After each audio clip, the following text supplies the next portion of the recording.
Many international organizations have been created by the United Nations for the sole purpose of regulating every aspect of people's lives. Organizations such as Codex Alimentarius, which seeks to ban access to nutrients and vitamins without a prescription, and would limit the amount you can purchase even with a prescription. The World Trade Organization and the World Health Organization are two more prime examples of control organizations started by the United Nations. The World Health Organization were the ones hyping the swine flu as a pandemic and suggesting we all take the vaccine. Meanwhile, swine flu has killed fewer people than normal flu. Oh yeah, well the World Health Organization, I mean, people don't understand what this organization does. It controls world health by making sure people don't have any.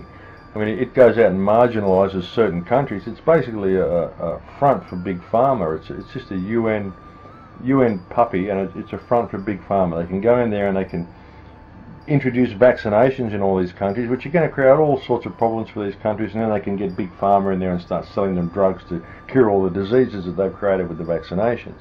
And they use vaccinations to marginalise different areas in different countries. They spread AIDS with vaccinations, all this sort of stuff. I mean, it's quite sick.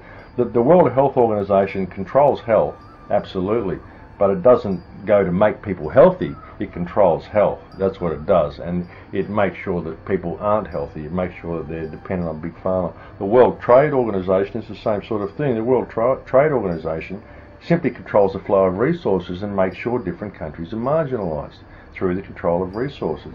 These are both just little arms of the UN.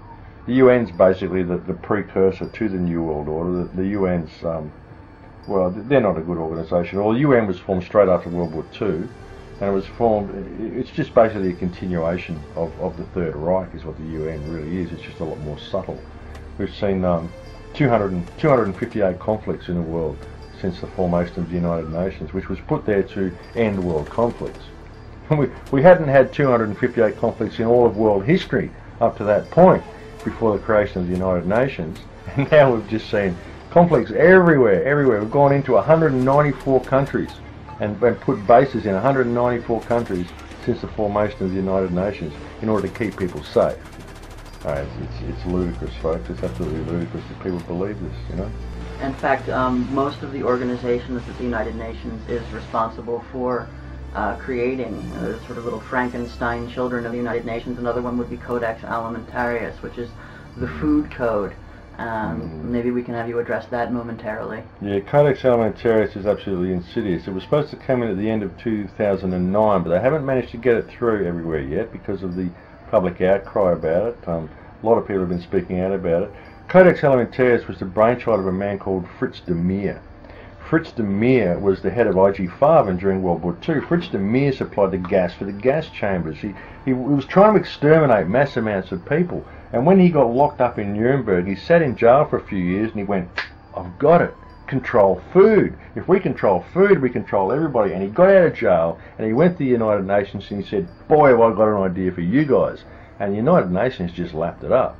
So it's all about the control of food. It's about controlling the flow of food. It's about controlling the aspects of food, controlling the nutrients in food. If you can feed nations, you can give them all this food aid, but if the food contains no nutrients, well, you know, look, we go, oh, look, we tried to save these people, but they all died from diseases. Nothing to do with us. Look, we were giving them all this food, but it was the food that contained all the diseases. It's a perfect way to control the population. I mean, you really have to admire these people, really. These are terribly evil plans, but my God, they're clever about it. They really are. You've got to admire their tenacity, and you've got to admire their patience. I mean, this Codex plan was put in place in like 1961, and the plan was to have it fully introduced by the end of 2009.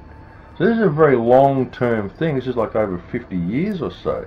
So you've really got to admire their tenacity, and you've got to admire their patience, although perhaps not admire them personally.